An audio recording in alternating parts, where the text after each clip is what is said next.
Welcome to Whole Lot of Wolves, episode 1 of season 4. We're your hosts. I'm Joshua Buckley. I'm Paul Lepage. Season 4, Paul. Can you believe it? I know it's like a crazy infant that won't behave itself at 4 years old, you know? An infant that drinks a lot. And joining us again this season, our fantastic producer, Mr. Alex Patakis in the NYC. How's it going, Alex? It's good. Good. Good to see your new setup with Adama lurking over your shoulder. I do. I have a new office with a new home and had to get a nice little centerpiece and finally found it, an Adama autograph frame with a Adama dreadlock photo, because dreadlock Adama is the best Adama. So we'll see. And yeah, I still haven't seen a goodbye video for Adama. I'm just saying. And joining us once again as well, one of our favorite guests from South Florida, Chris Fischer. You surviving the messy madness there, Chris? He's a mile and a half up the road and he shops at our grocery store right here. So it has been insane. Every time you go in there, you run down the aisles to see if Messi and Daniela are there. So it's been interesting. How have you not just sat in the parking lot waiting for them? Like, that's what I would do. If it was Adama, I would do it. But Messi, not so much. That's not really what it's down to. Maybe Raul if he was here. Do we think Messi has had a public sub, Chris? Because that is a distinctly Florida thing. Not Florida, but Southeast thing that I miss about living down there for sure. I don't think he's had a public sub as of yet, but I do have it on good authority that while it is Inter Miami, he is looking to live a little where it's less hectic for him and his family. It's a little more north of the Miami area. Go 954 Messi. Let's go. That's right. How did the cereal companies not jump all over using his Publix cart filled with cereal as part of their social media advertising? I mean, that's a major fail. I would have been all over that. Good enough. Our cereal, so good the goat eats it for breakfast. Well, guys, that's fun talk. Now let's talk about Wolves. Which, guys, probably not as fun talk right now. We are entering the 2023-2024 season. It starts this next Monday, 3 p.m. Eastern against Manchester United, Paul. What would you say your excitement level is on a scale of 1 to 10 based on all the drama going on? It's quickly changes. Seems like day by day at the moment. You can have one positive result in a pre-season friendly and thinking you got to win the whole thing till 48 hours later, potentially battling for relegation. So I don't think I've ever had a more stressful, frustrating close season in my years of supporting them. And it should be the opposite, that you're going into a season full of confidence, everything going in your favor, building on all the positives, and it just feels like negative after negative after negative. It just seems a downward spiral that there were too many examples of this last season and teams suffered for it and eventually went down. So I'm thoroughly doom and gloom at the moment. Which is weird because 2 days ago I was like, "Oh, Paul sounds positive." I'm kind of surprised, and now again, like you look at it in black and white and just take all of the noise away from it. The starting 11, if you all map out your favorite 11, isn't too shabby. There's a couple of unknowns, probably around Fabio and definitely Sasha in his knees. But apart from that, it's a team that contend. Then all the story this summer was, okay, you're getting rid of the dead wood or those that have gone through the cycle. Okay, fair enough, we'll take that. All we needed to do was add 2 or 3 positions of strength. And it's a decent squad. Then you add into the fact that you've got this potentially elite manager and everything that goes with Lopetegui and the the fanfare he came in on, reputation, all of that, it should have all come together really well, and it should have been the most exciting Premier League season we were looking forward to pretty much since that first season back or second season back, and Yeah, it's probably just the gone. Europe season. Yeah, it's just, well, even then you question some of the signings in with hindsight of that preseason. Now that there's been nothing signings wise. Okay, I'm not really counting Doherty, and I'm not really counting a third choice keeper on a free. That raises alarm bells right from the start, because in this league, if you're staying still, you're going backwards. So we definitely going backwards as far as that stands, and just all the noise around it. I don't care whoever it is who's posturing, if it's Jeff Shee, if it's Lopetegui, whoever, it's just a tremendously bad look and not how a football club should be run. So it's spelling disaster at the moment without even a ball being kicked. Chris, what's your excitement level, 1 to 10? Well, after that positive review, no, it's honestly, this summer's been you wake up in the morning, if you live here in the States, it's been a kick in the nuts before you get out of bed if you check Twitter. It has not been fun by any means. On a scale of 1 to 10, my excitement level, because it is a new season, Fabio is back potentially. Like to see what he brings to the table and all this. I'm honestly at a 6. I think the Lopetegui cloud hanging over this club right now, and especially the latest news that's coming out with Gary O'Neill, it's just it leaves a bad taste in your mouth. I mean, we went in with Matt Hobbs into this summer, sitting there saying that they were going to invest, and then you hear all this news about Alex Scott being offered money and that being retracted. Evaldi, the center back, that potentially still could come. I mean, we don't know what's going to happen until the window closes, but there's no money for him right now. FFP, we kept hearing that. We kept hearing about Fosun now wanting to make money. You can't blame them for wanting to make money. They are an investment company. And it's really dejecting when you, like Paul said, you have a class manager, world-class manager, they're paying him and his backroom staff big bucks, and they're not backing him other than the last transfer window in January. And to be honest with you, I kind of side with Lopetegui here because of the fact, and I don't mean to just keep going on, but I side with Lopetegui because he was given essentially empty promises in coaching this team. Yeah, and we'll pull in our first no stupid question. Dan Wilkes on Twitter asked, will Lopetegui be Wolves manager this time next year? I think the better question is, will Lopetegui be manager when they take the field against Manchester United, Paul? I've got up to a point, I was quite not confident that he would be, but my confidence in the whole situation and what the plan and the strategy was, that if Lopetegui was still in a job, then things would be okay. And this is the most worried I've been that things aren't. So we're recording this Monday night USA time, early hours of the morning UK time. It could well be a kick in the nuts when we wake up in the morning that he's gone. I generally think that could happen, because there's definitely no, again, with all of this, it's shitty that there's no smoke without fire, whichever way you look at it. So it's bad PR across all fronts. And then you've potentially got those that the club are talking to in contingency, which you would applaud, to say, well, at least they're planning potentially for a worst case scenario. That hasn't come out of the blue. Someone's leaked that. So you don't just make that shit up. So something's happening. I think it could unravel pretty quick.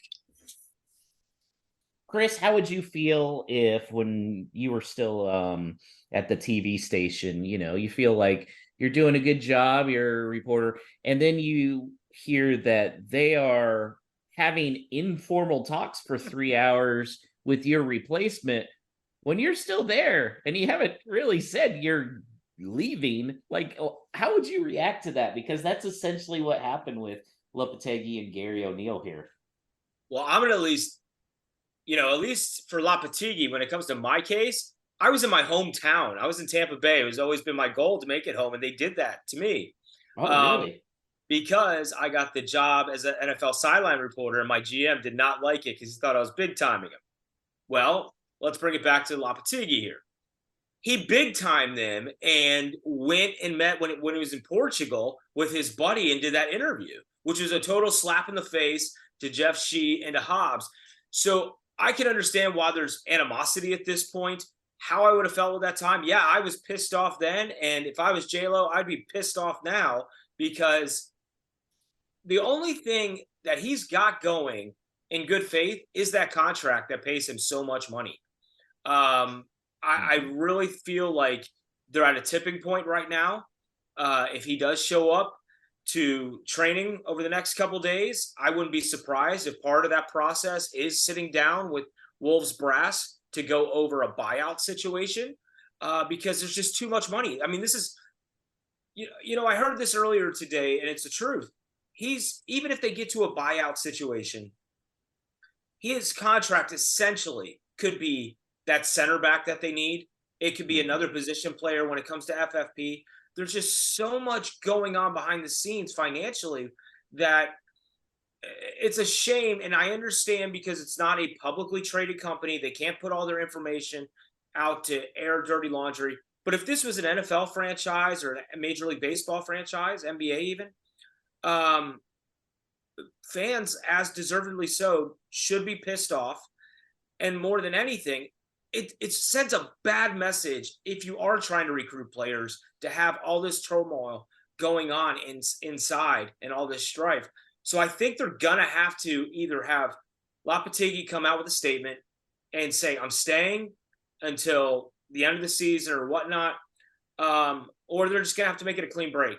And there's no other way they can go about it. But something's got to be done ahead of this Manchester United game. They can't go down this path much longer. So you posed an interesting question on our group chat today. Why don't you refresh what that question was? I'll paraphrase you here. Go right ahead.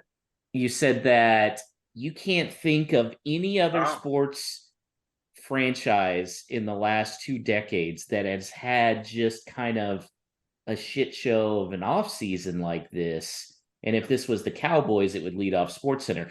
Paul, can you think of any other Premier League team that has had this type of just turmoil?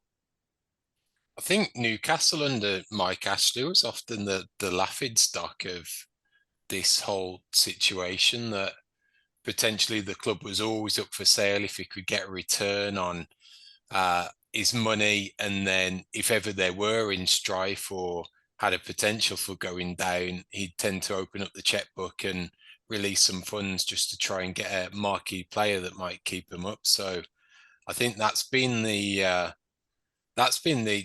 most obvious one that got played out over the most recent years in terms of parallels between the two clubs. Chris, you said after you had brought that up, you did kind of have a few in mind. Yeah, but honestly, it's just been such bad news. I mean, not to steal a phrase that I don't belong saying, but it's been a kick in the bullocks. Paul, did I say that right? Every day? More you got to get the O out more than the bullocks. That way, okay. Pronounce that O first, and then you're good. Bollocks. It's been a punch in the D. That's a better way to say it. But yeah, it's honestly every morning it seems like it's something. I mean, my fiance turned to me and goes, "Would you just stop checking Twitter when you wake up in the morning? Have a cup of coffee first." I'm a Florida Gator, so for college football, when we won the championship in 2008, the following summer there were like 41 arrests. That's about as good. That's about the only thing I can think of. Barry Sanders, when he retired from the Detroit Lions, they were just completely run, terribly. Best running back of all time, and he walked away from the organization.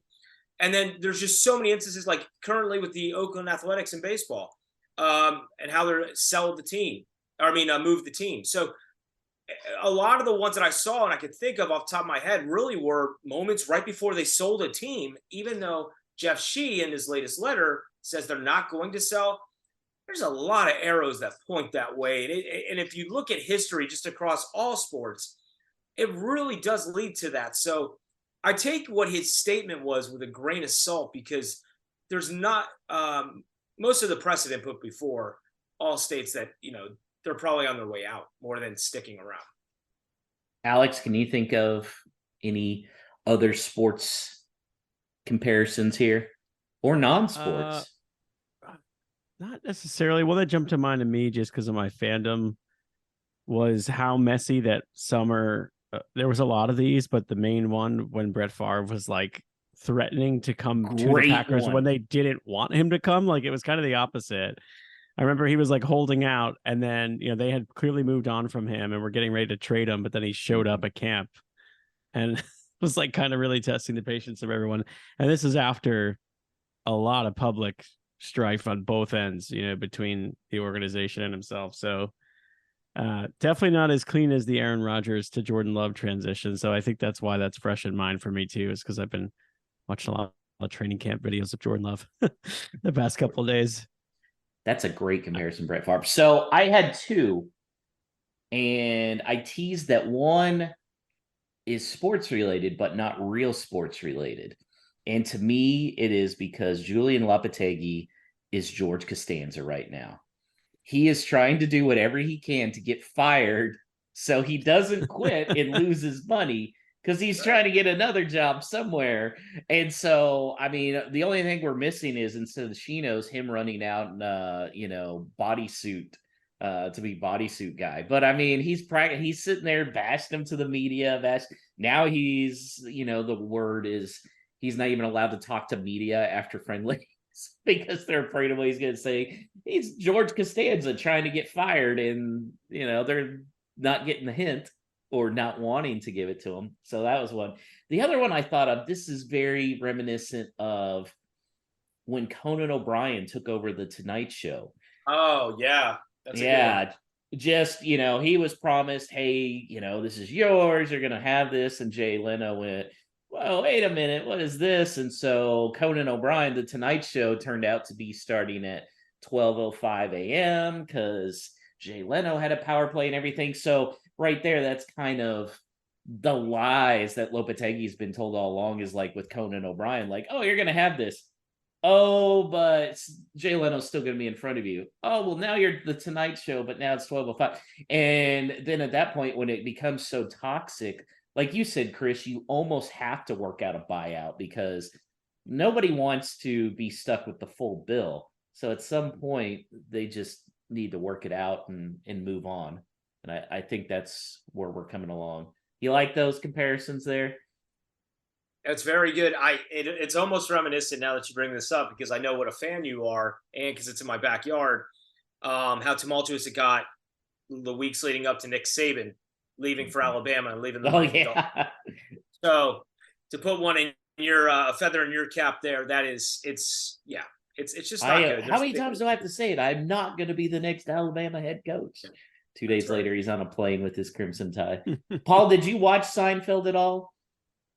No, so you didn't get the George Costanza reference. That's a shame. We need to get you on that. That's a good show. It holds up too, except for a lot of their problems probably could have been solved by cell phones currently. That's where it gets a little shady, but yeah, and probably not great for the Me Too movement. What's that? Yeah, Ask Me, my favorite episode by far. Which one is yours? The proctologist, Ass Man. That's a good one. all of them, you got to watch that one. That one's pretty damn fun. Oh, one of my personal favorites is when the dentist became a Jew so he could tell Jew jokes. And so I always say I married a Korean so I could tell Asian jokes, but it's okay because I'm married to an Asian, so it's fine. Nice. So see, Paul can make Hispanic jokes now. I can make American jokes. Yeah. So, Paul, 0 to 100%.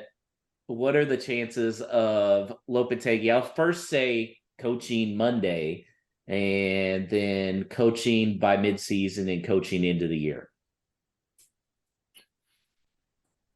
I think coaching by Monday, there's a 25% chance now. I think he'll be in the dugout.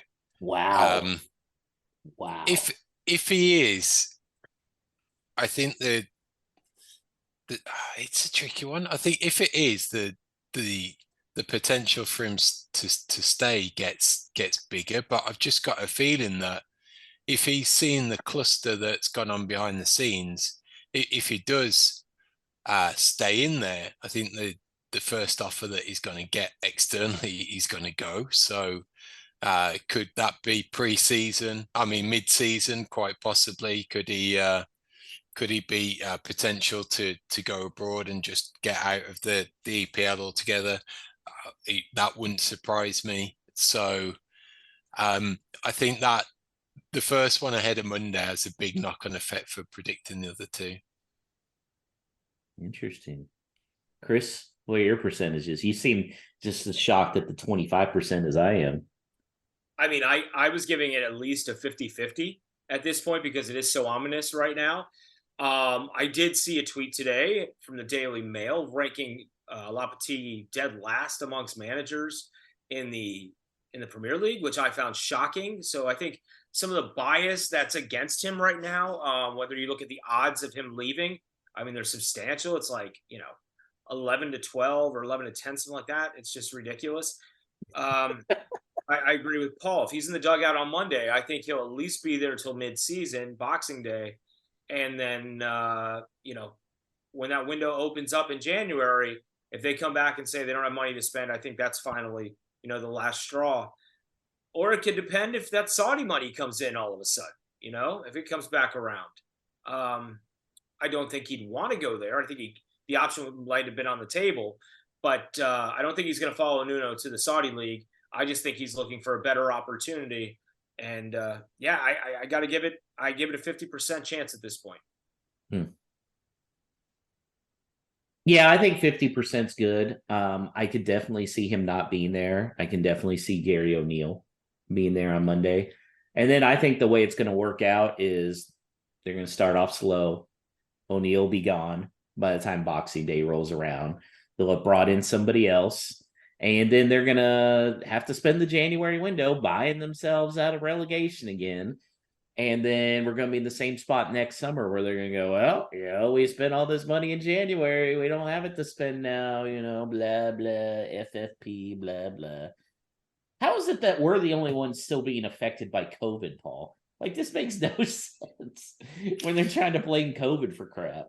Yeah, it just goes much deeper than that in terms of the complex governance that we're held under. I think in terms of ownership, and it does make you chuckle and just think to yourself, if you do want to make a profit out of a sporting institution, if you're an investment company, probably the last thing you want to do is go and buy an EPL team. So it really does make you wonder what they're even thinking of, if they thought that was a route to even get in any type of return on their investment. Is it the means to another end for influence politically, socially overseas? Who knows? But it's not nice as a fan to have your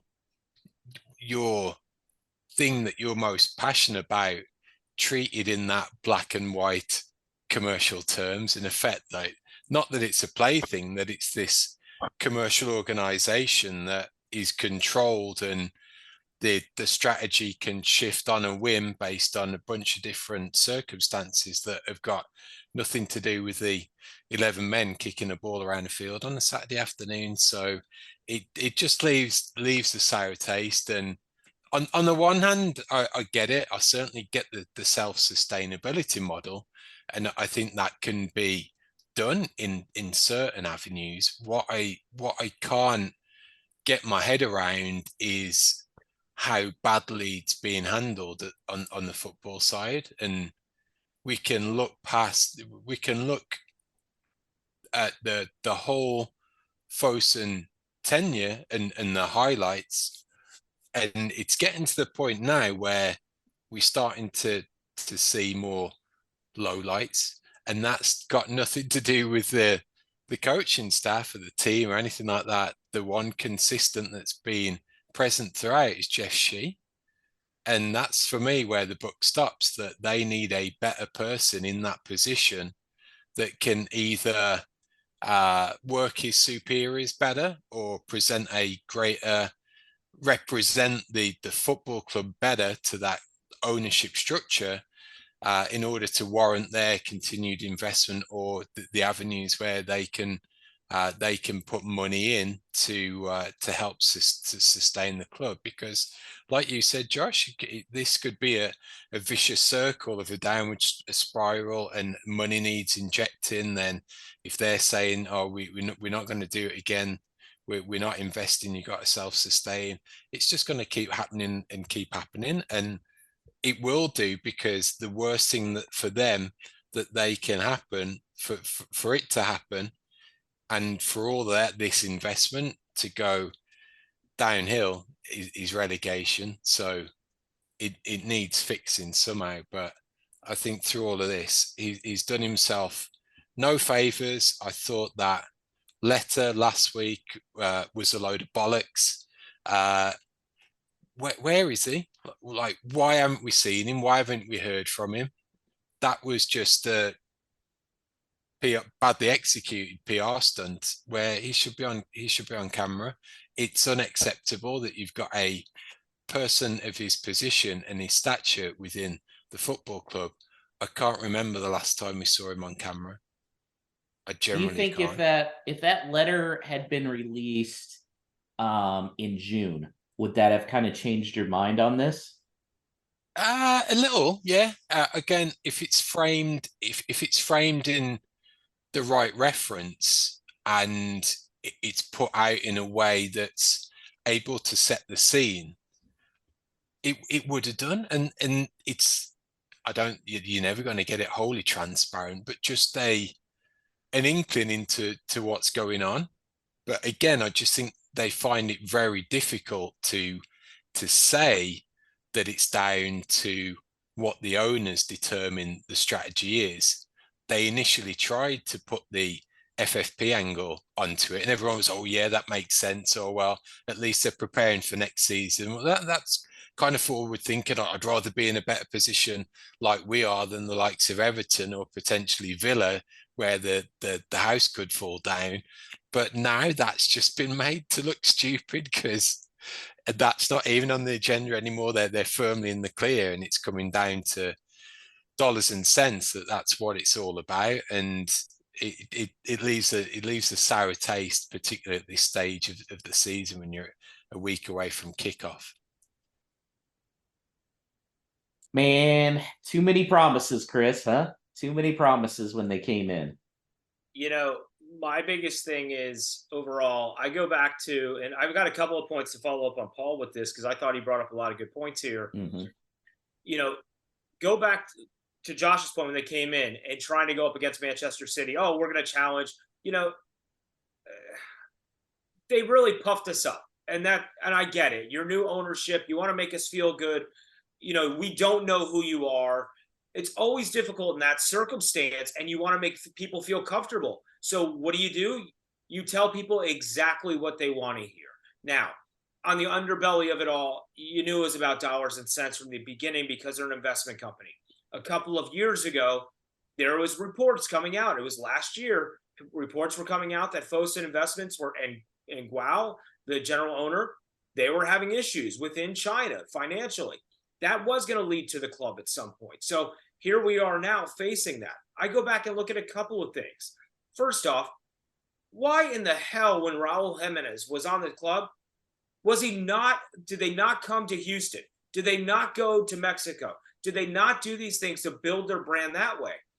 How often do you hear about esports, the record label, anything anymore? Because there's been so much pushback from the fan base. They're like, F you, we're tired of hearing about it. Talk about the product on the field, not the shit off the field. That's great. You want to use the badge to market the team, but make sure you take the money and put it back in the team, not in your pockets. The other thing how big of a screw up was a South Korea marketing job that Jeez, yeah. with Wang Hee-chan to begin the summer? I mean, the fact that they could have taken him there, made some money, built the brand, build it up even more. I get it if you don't want to come to the US and China's a broader market for you and you want to be proud of the club that you own and be in Southeast Asia and do that. But they screwed that up. That was a debacle. So even go back to the Ohio Cup. Two Why in the seasons running. hell? Yeah. Why in the hell were they going to Ohio? People in Columbus? I'm sorry. Yeah, Sorry, Columbus Chris Wood. but yeah, I love Wood. I'm sorry, brother. I get it, but like, come on, man. Like, it's not a population haven. Go to New York. Go to Houston. Top 10 markets only. Go to LA. Do the things where you can build the brand. Go to San Francisco, where you know there is a big Asian population. Things to build a brand smartly. It's not. It's common sense, for Christ's sake. And I just don't know what's going on there. And I think, to Paul's point and to the fan base's point, the frustration this summer. Josh, you and I, as former journalists, sports journalists, tell me we wouldn't have hunted Jeff Shee down. We would have put a camera, a recorder in his face, a microphone, Absolutely. get the answers. That shit would have never flown here in the United States. I'm sorry. So I would have been camped outside those right. office doors. I've been a part of that. I've been a part of that. And I can tell you right now, as fervent and how passionate a fan base, Wolves have, I can't imagine that Jeff Shee walks around that area freely without facing that question and that heat regularly. This is a guy, I think, who goes from his office to his house, and that's it right now. It has been that way for a couple of months, and that's no way to live. So, as much as he is the company's representative within those offices, he needs to understand that community out there, out his front door, they're also a part of what he represents. And that letter was just lip service to me. And unfortunately, I just think it was a regurgitation of what Liam Keane put out there in the Express and Star, because, oftentimes, and I don't mean to babble on here, but when you're close to a team and you cover them for a long time, and we saw how those guys were, down in Portugal covering the team during the preseason here, when you're embedded with them day by day, you get fed information, and it does happen. And you got to play nice so you can get more information down the road later in the season, and you don't piss off the club. I think that's what happened. And that's why, if you look at that article and you look at that statement, they're damn mirrors of each other, basically. Yeah. And it's unfortunate because that's the message that they want to just put out there right now. And I feel like Liam Keane is one of those guys that would put more heat on Jeff Shee. I mean, he's done it in the past. I've actually been really impressed with him. But yeah, there seems to be lacking that killer instinct. And I hate it. I hate to criticize people. I think it's just very different between the coverage of American sports versus the coverage of UK sports. And you would think with how much, I mean, the EPL in England is like the NFL in the US. There's just so the popularity and everything. I wish more people in the UK would demand of their journalists and demand of their teams to get answers. Because even more so than the NFL, the communities are what carry those teams. That's right. And Paul, you mentioned self-sustainability.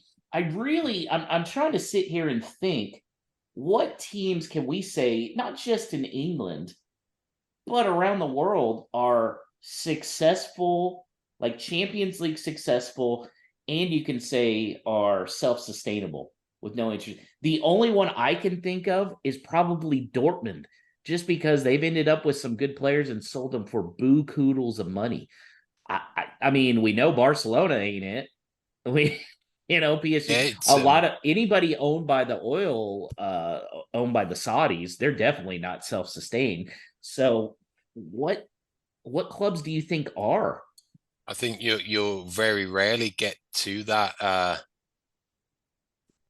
level of full sustainability, and I probably think the one that stands out for me, probably at the moment, and it can be cyclical, I will give give you it granted, but I'd say Brighton, that Mm. they seem to have a contingency both on the playing side and on the managerial side, that if something changes, if a player gets sold for a lot of cash, they've got the next one ready to come in off a production line from South America. And it's great that we're now looking in that area, but is that after the horse is bolted? These teams are already so far ahead of us now.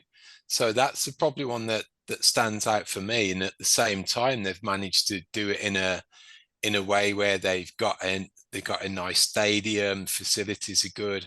All of those things seem to stack up. So I think it's not necessarily on the being that biggest and best team and commercial revenue and all that stuff. It's just being properly run, and I don't think we've been properly run now for many a year. Are we getting there? Were we getting there with the likes of Hobbs replacing Sellers? There were some positive steps, but this whole situation just makes you think that it's an absolute car crash behind the scenes. You know who I feel sorry for, Chris, in all of this? The players. Because they're basically, like Paul said, you look at it, you look at the starting in 11 and you go, this is a team that can really do some damage. And honestly, I really feel like if Fosun had just gotten Alex Scott, gotten a center back in the 7-8 million range, and then, signed Adama's there on a, he can still re-sign him. He's still out there. I feel like those three moves and everything would have been fine. They would have gone, okay, we got our big ticket item in Alex Scott, which would help the homegrown rule as well. Okay, all we need is some depth.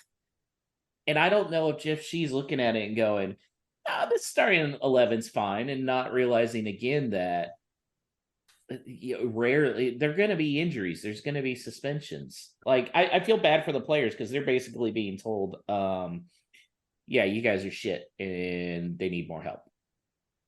I mean, I don't want to jump ahead in what you might have lined up for questions, but I gotta. Yes, I totally agree with you, because in locker rooms, when there's not investment coming into your club, and they say, okay, there you go out there and do your best, guys. It's not a vote of confidence. I mean, go to any trade deadline, Major League Baseball style, NBA, any other sport, and unless they put an infusion into the team, those guys feel like they're not worthy of investment. And that's not what they want to hear, because they want to pursue trophies. As much as I'd love to have Adama back, I mean, a huge fan, he splits the fan base so much. You could have brought in a winger on the cheap. You bring in Alex Scott, you bring in a center back. Okay, so what? You're 33 million in? I mean, that's not a lot. It's really just dejecting, and it has to be for that locker room right now. And getting back to the hope I'm not jumping ahead here, I'm really afraid one of our players who could be a bright spot and has looked very, very good when they've been on the pitch in the preseason, I'll just say it this way. If J-Lo goes, I'm afraid he's going to go too. And that's really going to hurt, considering how poorly we've done with scoring goals lately. And I think we all know who I'm talking about. Yeah. So talking baseball, you mentioned other sports and just not getting that investment and how demoralizing it can be for the players. Cincinnati Reds, right in the hunt. They're in first place in the division, doing good, hot young team and everything. They didn't make any moves at the deadline. Chris, do you know how many games the Cincinnati Reds have won since the trade deadline? I do not.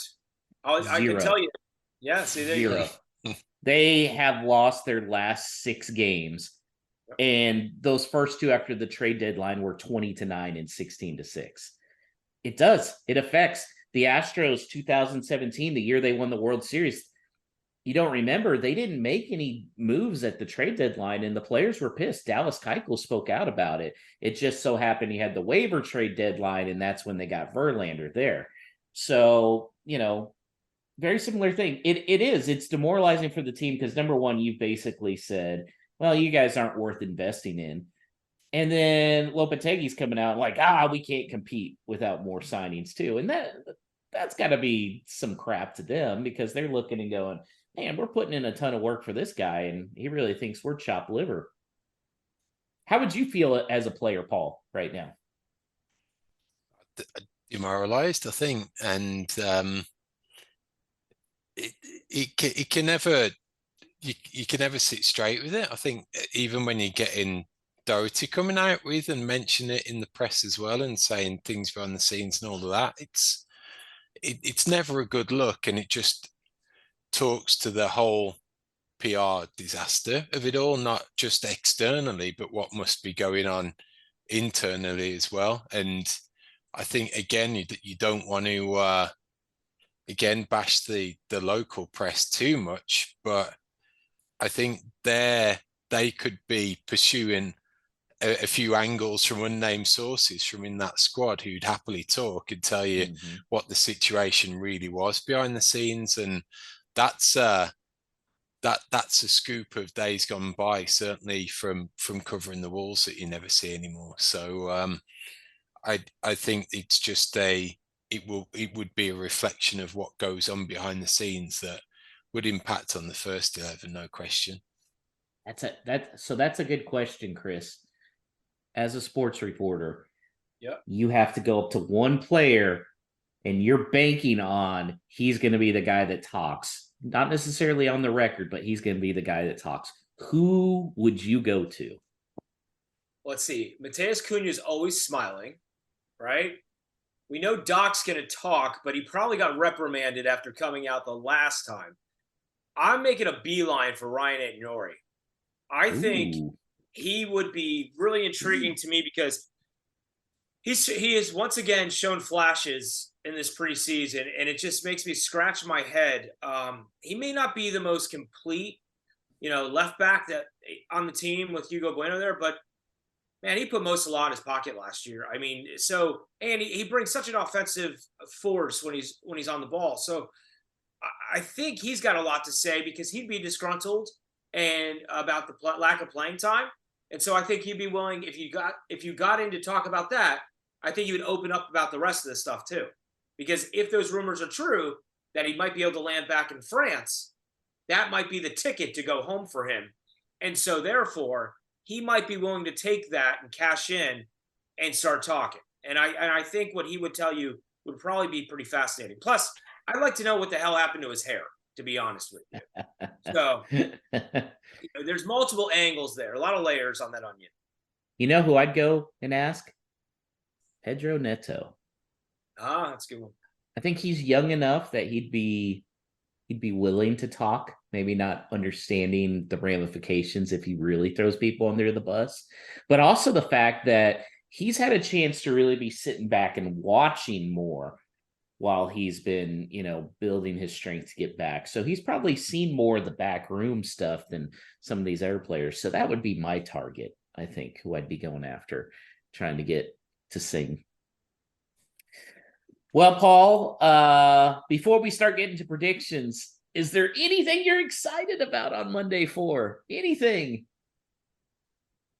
I am excited for the season starting. I know it hasn't come across, but it's just live football again to watch, and the whole razzmatazz that goes with it. And it's just so disappointing that we could have been a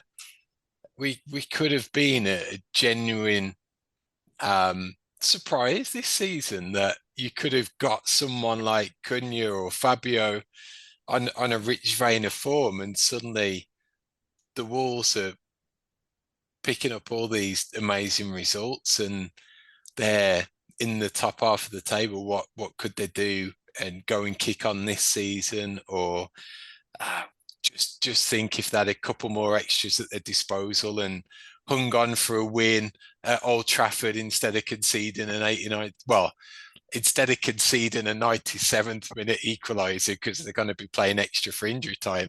It's those scenarios that I'm going to miss. I'm missing the excitement and the what ifs of what this team on paper should have been delivering, really. Man, speaking of the injury time, I'm tired of these players coming out like, oh, you're subjecting us to more blah blah. Dude, you don't want injury time? Stop the wasting time. End of story. Problem solved. Don't be little potences, all right? Going down. Enjoying a whole lot of Wolves? Whether it's on Spotify, Apple Podcasts, or wherever you're listening, don't forget to rate and review the show so that we can make sure to continue to grow the pack. Thanks for listening, and up the mighty Wolves.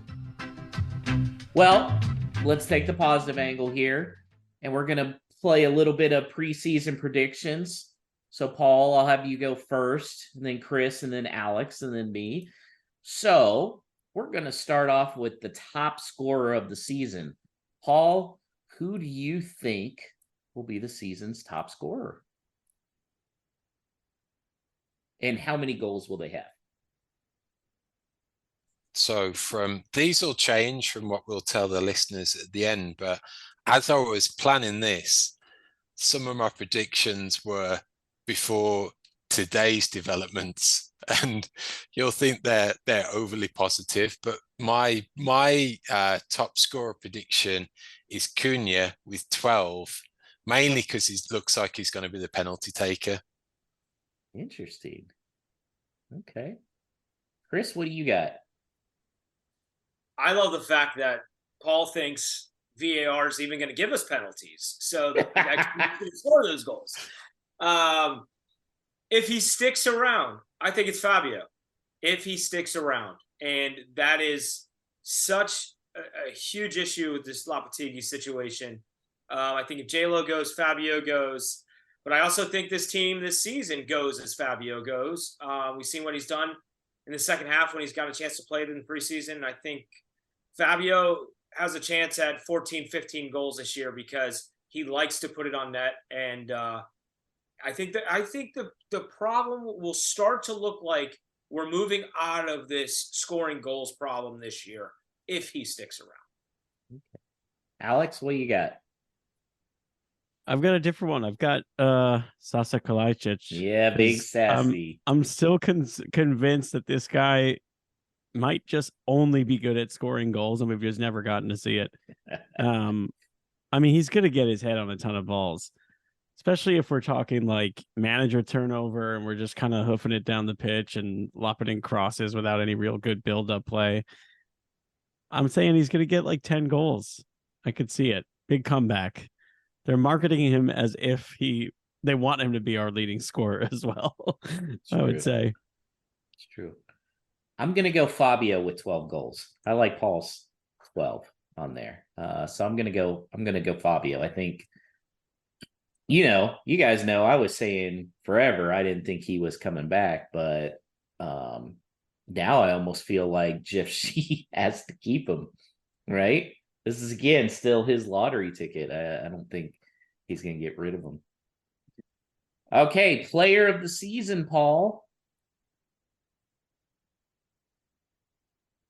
Mine's Mateus. Again, before today, I felt this was his time to shine, and the top scorer could run him close, but I just think he'll be one that'll have the shackles taken off without Neves. If he's playing this more wider position, chances are more assists, a few more worldies like he did against Chelsea last season as well.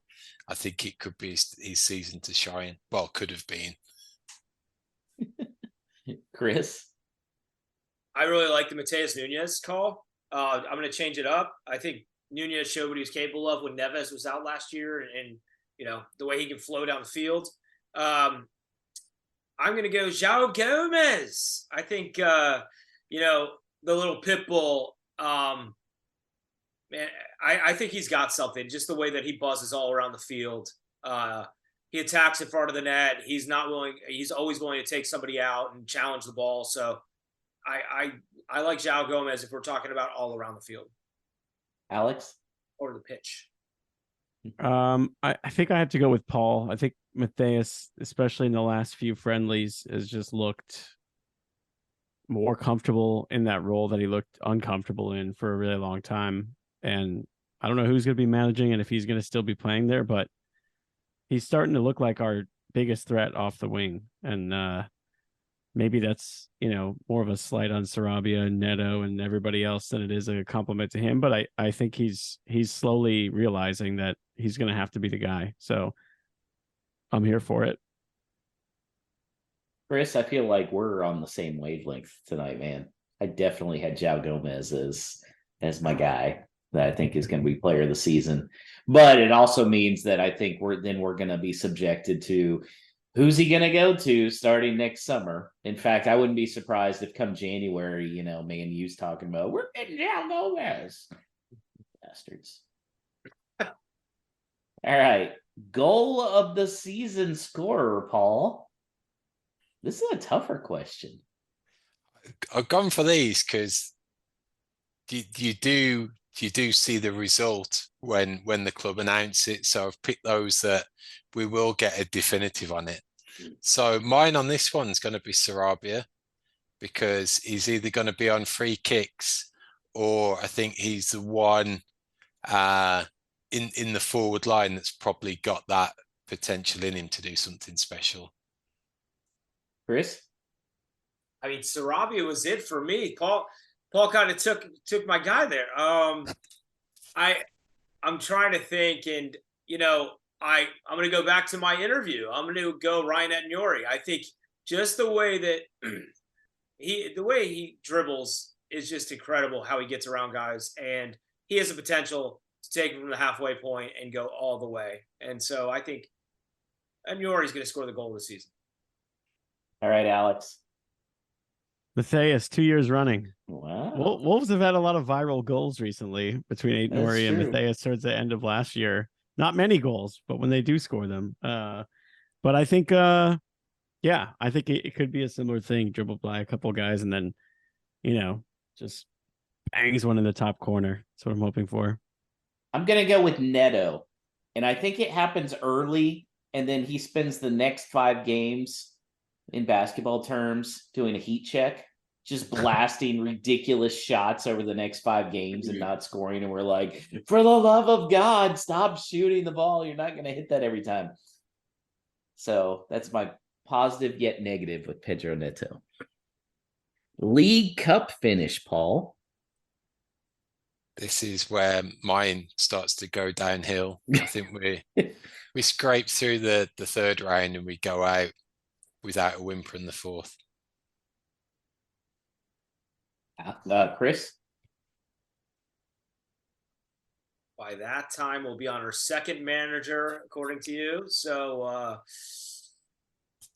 makes a big push, and we get to the quarters because we're not doing so well, and when it comes to the table, so the league where it's at. But I mean, given the depth that we have, I really don't know, but it could be Boubacar Traore's time to shine, and I really like him. So I'm going to go quarters. Okay. Alex? I think I'm in line with Paul, more the second game they play, which I think is the 4th round, right? They don't have the depth to rotate the squad, but they also can't afford to be playing their starters in games like that. So that's going to be like a Joe Hodge, Boubacar Traore special. Well, it can't be Joe Hodge anymore. He's gone. Yeah, that's right. Yeah. Hodge is still here. I thought that was Kundal. Yeah. Okay. Oh, that was Kundal? Okay. Yeah, the same guy. Hodge you got to keep around. Little white kids. Yeah. So, yeah, I think they get bounced early because they don't really have a second team, I'm going to say third round. I think they lose their first match against some championship team. Because, again, they're going to need early on, they're going to be like, dear God, we need to focus on getting as many points as possible, especially if it's a new manager in there. He's going to know the lease is short, so they're just going to punt the League Cup and be trying to get as many Premier League points. And it's not like Wolves tear it up against these championship teams anyways. FA Cup finish, Paul. Third round. I think this is where we haven't had a shock defeat against the Minnow for a number of years. I think if any of the season it's going to happen, it could well be this one. Alex? I'm I'm gonna go round of 16. I think it's something they go for a little bit more. There is something kind of at stake. And for someone who doesn't, for a team that doesn't have European football to worry about, I think they can string something together. Chris?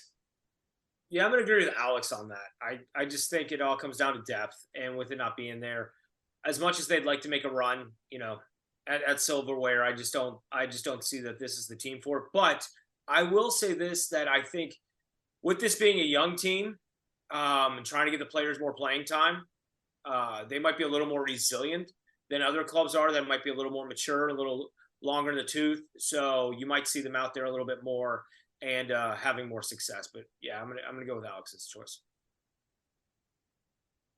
I'm gonna say semifinals. Oof. And the reason I'm gonna say it is I feel like then the young kids have kind of gotten their footing. I do worry at where our position will be in the Premier League at that point, but you got to remember that with the FA Cup, there's also Champions League stuff still going on, which will hopefully be distracting a lot of the top teams. And if you can get them early on when they're not playing all their guys, there's a possibility. I could see João Gomez and the boys rallying for a semifinal run. All right, final EPL finish, Paul. Now I'm interested in this. Let's see how Debbie Downer Paul is right now. Well, yesterday's was a glass half full ninth. The improvement on last year. Look at what we could have done if we'd had that investment or what have you. But today I've really struggled with this, and at times I've thought, is there three worst teams? And it's a struggle. I'm worried that we're in that camp of being last year's Leicester, but I can't predict relegation just yet. I'm going 15th. Okay. Chris? I can't believe what Paul said there. I'm exactly, my mindset was the same way. I thought we could be this year's Fulham and challenge for Europe as of yesterday. And with the news worsening of Lopetegui potentially leaving, I think Gary O'Neill is more of an X's and O's kind of coach. If he is to be tabbed as the next manager, and Lopetegui should leave. But now I look at the table and I just think, my God, like there isn't much worse. Leicester, to Paul's point, I had to look at the stats last week because I honestly felt Fabio and Cunha could end up scoring a lot of goals this season. Mixed in Sarabia, Neto, some of these other guys, they might have a tendency to go for the net more, seeing those guys go for the net so much. Leicester went down with 51 goals last year, and that's shocking. And so, if we were to score a lot, I don't even think that would help us. I think we're going to finish, I want to say 15th. I think that's where we're at. 15th. Positivity tonight, boys. Alex, what you got? Yeah, it's really hard to, look at it without knowing who the manager would be, without knowing who the next manager would be. I'm still going to say there's something about the vibe of these players and kind of like the way they get on and the new attitude of the team, this kind of like Brazilian, Portuguese young core. I think they finish like a respectable 12th, 13th. There's it's easy to get caught up in everything we have going on. There's not that many teams I think we can confidently say are, significantly better than us outside of the obvious ones. Like I looked the other day, Fulham's relegation odds in most sports books are actually worse than Wolves. I mean, that would change if Lopetegui leaves, but like, I think there's some regression in other areas. It's crazy, and I think Fulham's going to have a decent season again. I mean, I don't think I was really shocked about Europe, that one. But yeah, that's interesting. So I said 15th on the original post that Brian Donnelly had on Wolves USA. Boy, I completely, let's see. Yeah, I said 15th. I kind of think I I like what Alex is saying. I think the young kids are going to kind of step up a little bit and be like, you know what? No, screw what's happening between our manager and the board. Like, we're going to show them, even if they don't respect us, aren't really treating us well, we're still going to go. I do think the caveat here is I think they're really struggling around Boxing Day, and they have to invest again in January. And I think they'll invest and they'll get a nice bump up. And yeah, I think 12th sounds good to me too, Alex. Which it's crazy that we're like, oh, 12th, that would be a pretty decent finish the way it is right now, which is surprise of the season, Paul. Is this a player or a storyline or what? It's a surprise, Josh. So who knows what a surprise could be? It's totally down to ours and the listeners' imagination. So mine was, again, more glass half full yesterday when I was putting it together, thinking if we do have this really good season, we've had a centre-back touted in the £35 million bracket, potentially going to the Italian champions. I thought if we had that good a season, we'd see a Kilman England caller. Now I don't see it so much, but that was me trying to be positive. All right, Chris, what do you see? You know, we've really painted an ominous picture here tonight, and I think across the board, we're letting the social media just get into our heads a lot this summer. I mean, it's just been a toxic place all over Wolves Twitter, Wolves Facebook. I don't know if I don't pay attention to Twitch, got to be honest with you, but if it's out there, it's probably toxic as well.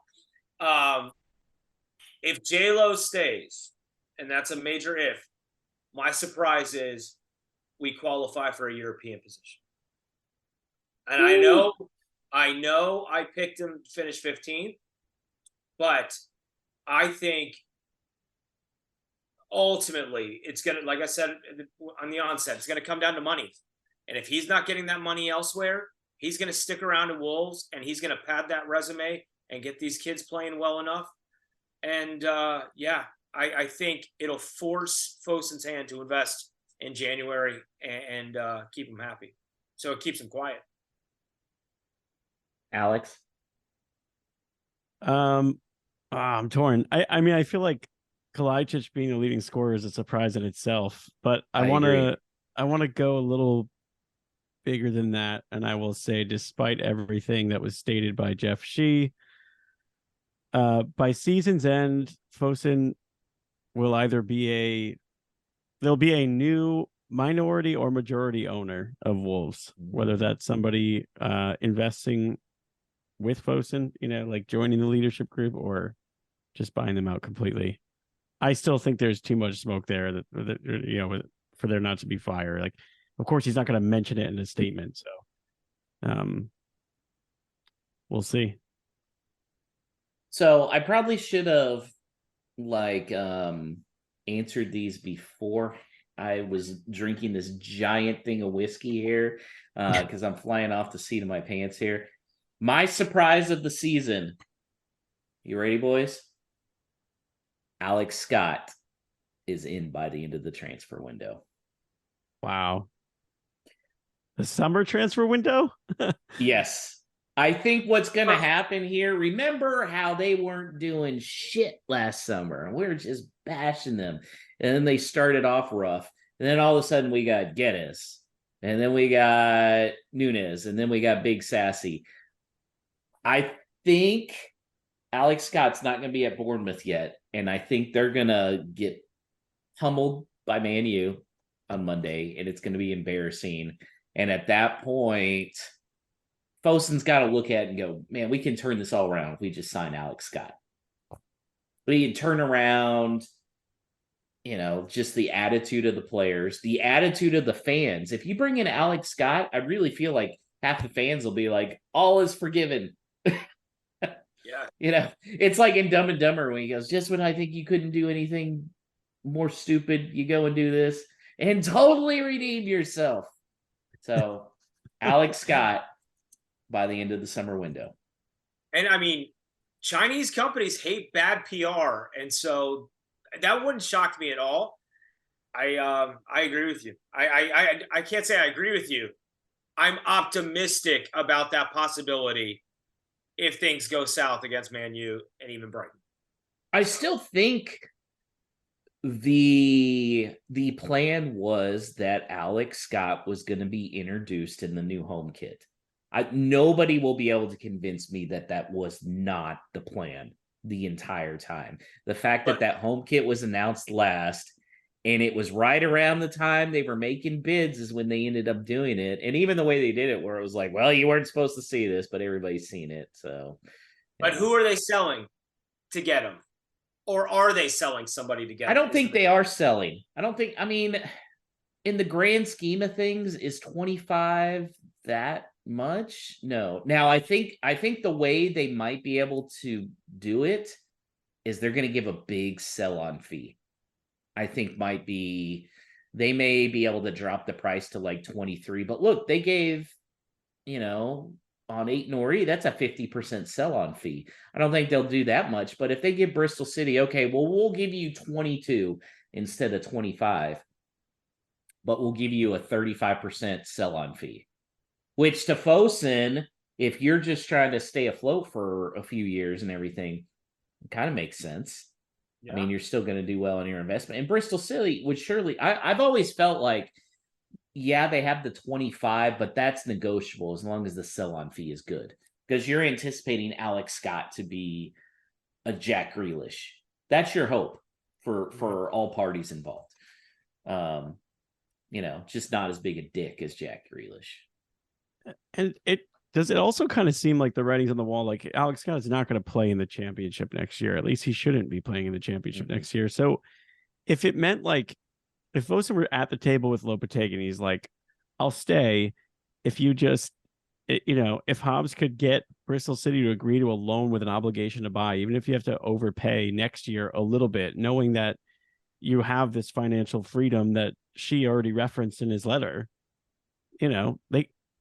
it's not impossible that he could be playing at Wolves on loan.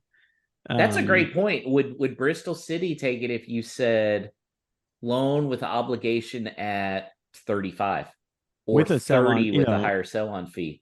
That's a great point. If you're saying, if Jeff Shee is sitting there saying we're going to have the money next summer, okay, just pay a high loan fee. Maybe pay 5-10 of it up front as a loan fee, and then you could say 25.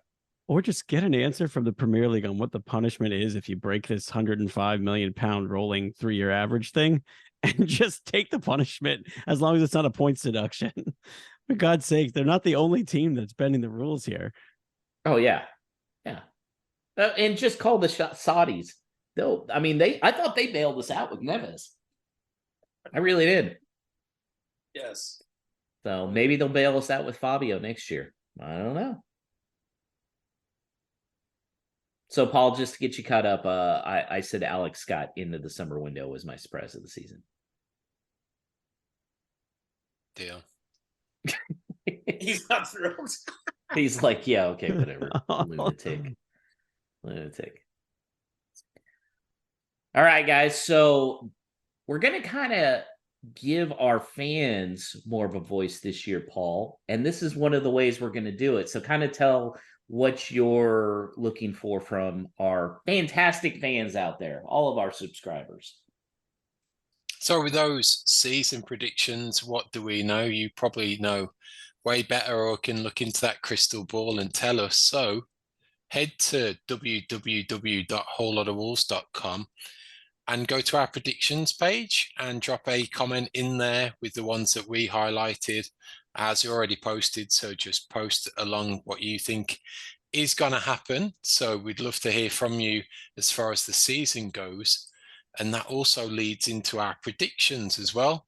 For each game this season, we will run a prediction league. Again, same deal, head to our website.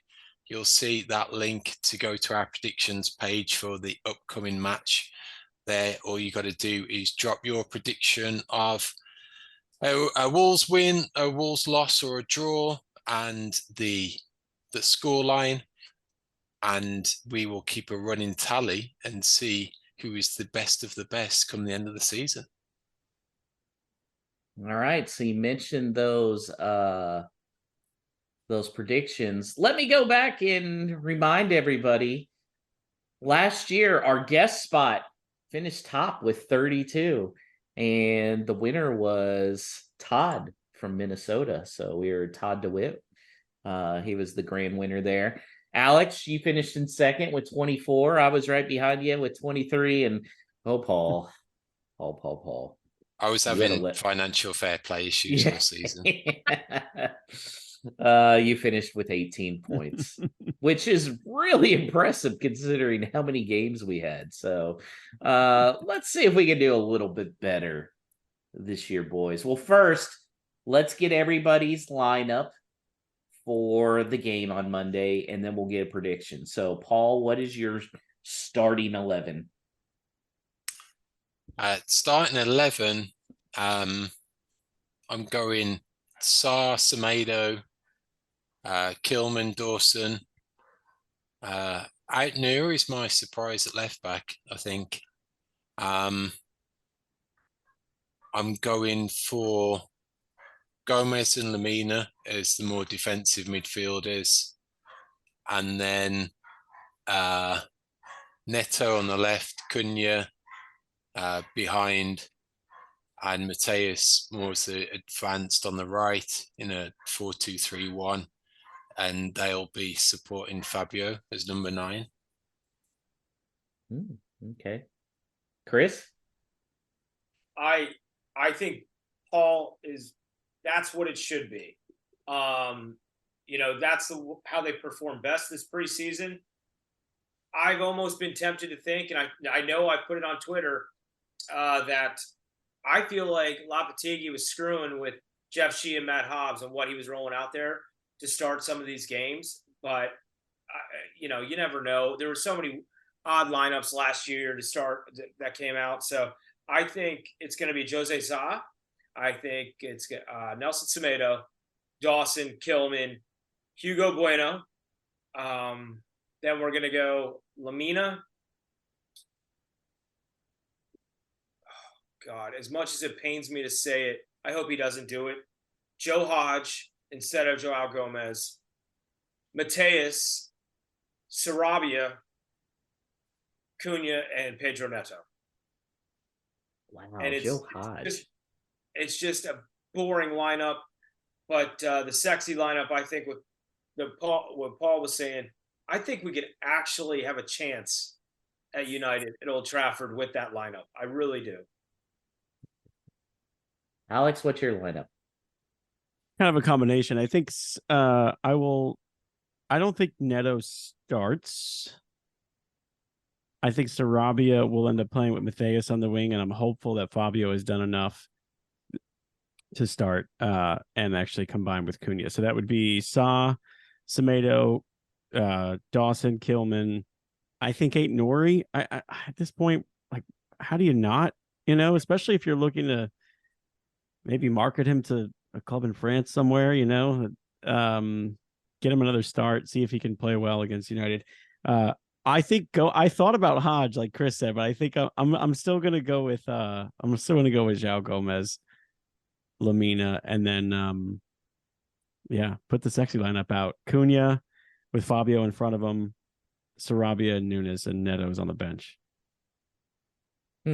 Interesting. So Saw, I think that's a no-brainer. I am gonna say I think Bueno, Kilman, Dawson. I think Doc gets the start. Lamina, Nunes, Joao Gomez, and then let's see. I think Fabio and Cunha, and I'm gonna say Wang Hee-chan over Sarabia. So that's what I'm gonna go with. Paul, what is your prediction? Glass half full prediction yesterday. You will see my timestamp post was a 1-1 draw. now, I wouldn't be surprised if we got our ass whooped 4-0, but I'll stick to what I put.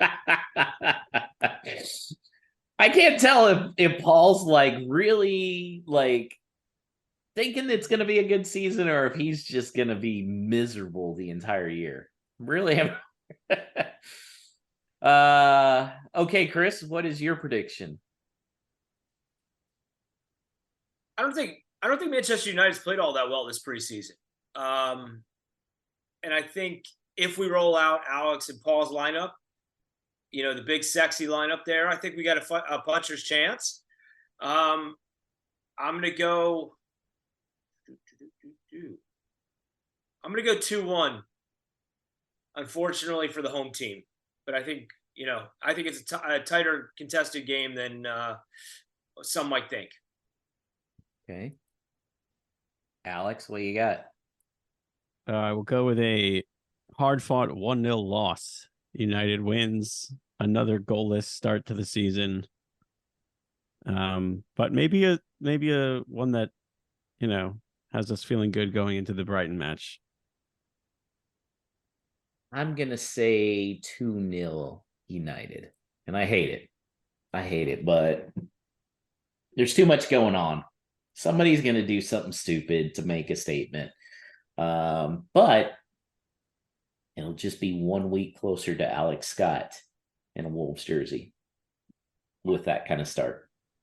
What's your percentage or degree of confidence on like a scale of 1 to 10 that Alex Scott will be good? Like, I find it fun that like a 19-year-old kid that has never played at this level is like the difference between Lopetegui leaving and us getting relegated, or everyone being happy and us going to Europe. It's so difficult because already, when you're talking EPL, English players are going to be overrated. It just is what it is. Same with U.S. players here. You look at Pulisic's like a god out here among U.S. men's national team supporters, but he couldn't cut it at Chelsea. Like, they hated him. But I actually think 80%. Wow. 80%, he's good. And the craziest part of that whole situation is it's such a domino. It is, if they get Alex Scott, Lopetegui, I'll move my percentage to like 75, 90% will stay. That moves my percentage of Fabio staying to like 90%. If we don't get Alex Scott, no Lopetegui, Fabio could leave. I mean, it's just the domino effect is amazing on that. And it should be a no-brainer for. It should be a no-brainer. It really should. With all the bad PR, just fucking do it. Yeah. Like, that's just it. Alex, we got any no stupid questions that came through? Yes, we have a couple for our season opening edition. One I feel like is dependent on at least one of us on this panel having succumbed to the pressure of seeing the Barbie movie that some of us may be getting from our significant others. Stu asks, how many of you feel Knuff? I know this is a Barbie reference, but I don't know anything about it. See, Josh, what's you're like funny our movie guy. What's funny is I've actually pressured my wife more to see Barbie, but with the move and everything, we haven't been able to.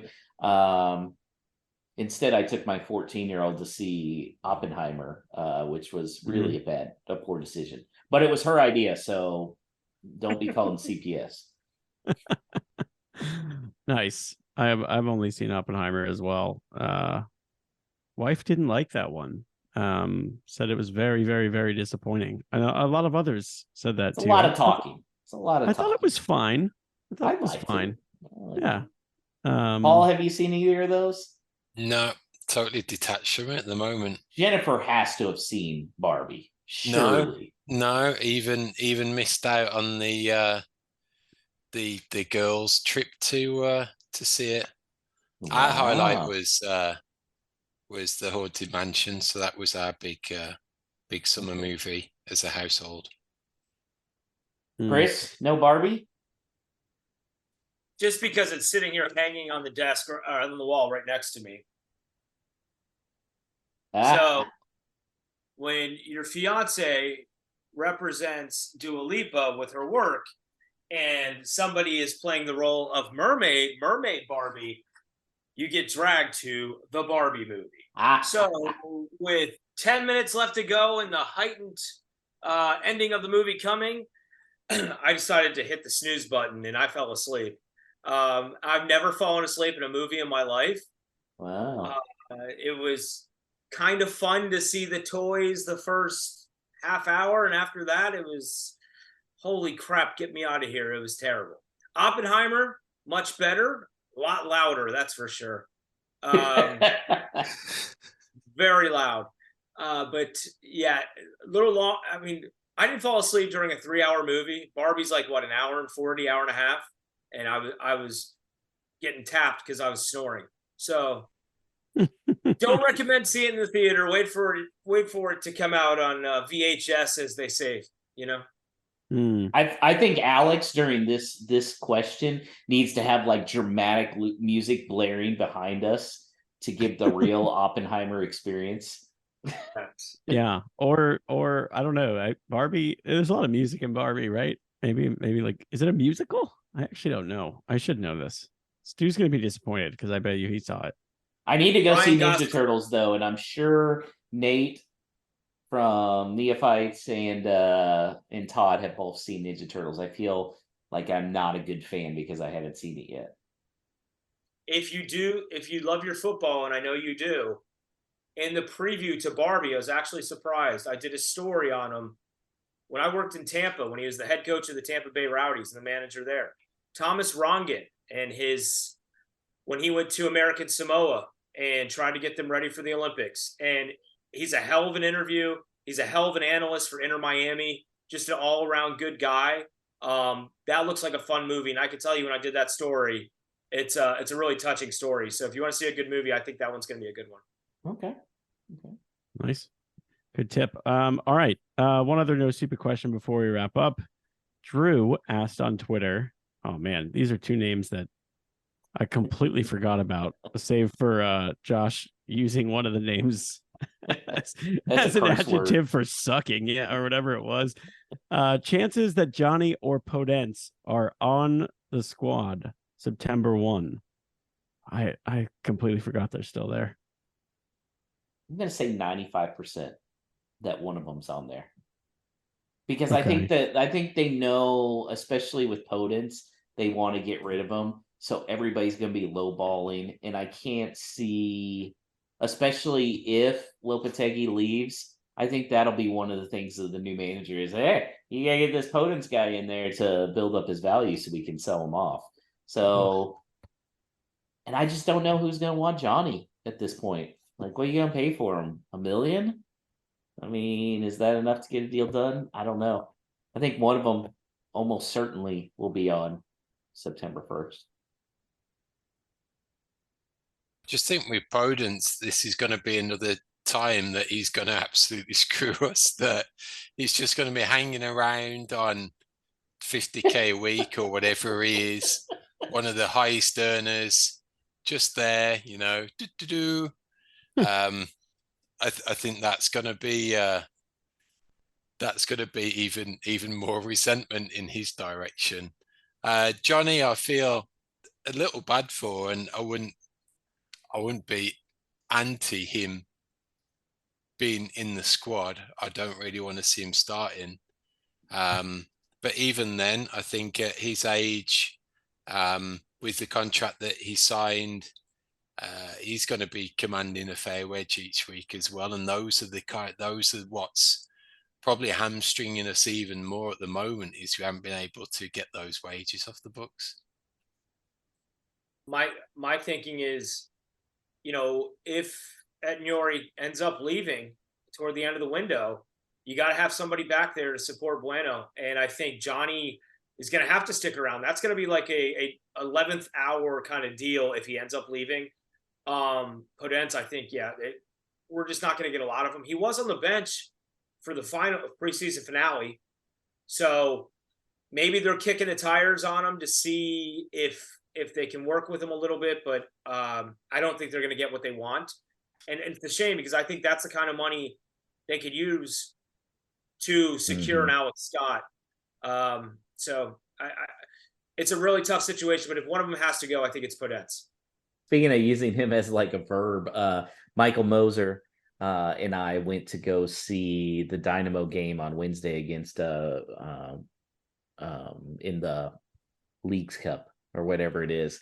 And one of the Dynamo players did a back heel in the box, which of course was intercepted. And he goes, "God damn it, stop potencing the ball." And nobody in our section got it except for the two of us, and we laughed. Fabio was doing a couple back heel passes this past game, so but a little more success on it. So yeah, it's nicer when he does it. Yes, it is. This just one thing that this question made me think of, and it makes me really sad to ask this: is Johnny our fourth center back? Actually, I think you're right. I think if he's on this team, is it the worst thing to just have a guy he could kind of play anywhere? I mean, you don't want to play him anywhere at the back, but he could play anywhere at the back because you don't have a fourth center back or a center back who could play on that right side. Or it's like Marcelo. Like when Marcelo was here, it's like if he has to play back there, fine. What are you going to say, Paul? It gets even worse. Is it Doherty? No, God. No. Oh my God. Is it the both of them? Injury crisis in the centre back department sees Johnny on the left and Doherty on the right. He does a better thinking about it. We don't even have enough center backs to do it. But if Lopetegui left, someone could just come in and play a back three again, because we would be in shambles. Oh. That's why I was actually surprised. I thought Cody may have stayed just to do that, but that's just to wait out the inevitable exit of our manager. That's all for No Stupid Questions. You can tweet your No Stupid Questions at us on Twitter at WLWpod is the show's handle. We usually put something out every Monday to ask you for them. You can also email us hello@wholelotofwolves.com. I'm out of whiskey. Finally. Chris, how can everybody get a hold of you? What Twitter account are you using this week? Okay, this week it is CHRISFISCHER. That's Chris Fischer _. That's it. At Chris Fischer _. Did you ever get your original one back? You had said it was happening, and then those pirates, they stole it and drained the account and all that kind of stuff. So yeah, Twitter once they DMX the whole thing. I can't get it back. So I've tried, but to no avail. So had to start over for a third time, and this one has seemed to stick around for about a year. So we're good. It has been a while, which is good. I'm glad you're finally back and don't have 80 gazillion numbers at your after. I absolutely. Yeah, unfortunately it was my bank account number too. Oh, no, I'm just kidding. Oh man. So that brings the first episode of season 4 to an end, listeners. Don't forget to head to our website, wholelotofwolves.com, do the season prediction with us, predict this upcoming game. We will be back this time next week to cover everything, what happens at Old Trafford, predict then go on to looking ahead to the home opener against Brighton and whatever may come in between, given what's gone on to date this summer. So who knows? Are we waking up to a kick in the collective bollocks? Who knows? But whatever we do, managers go, owners go, but the fans are always here. And in that vein, up the mighty Wolves.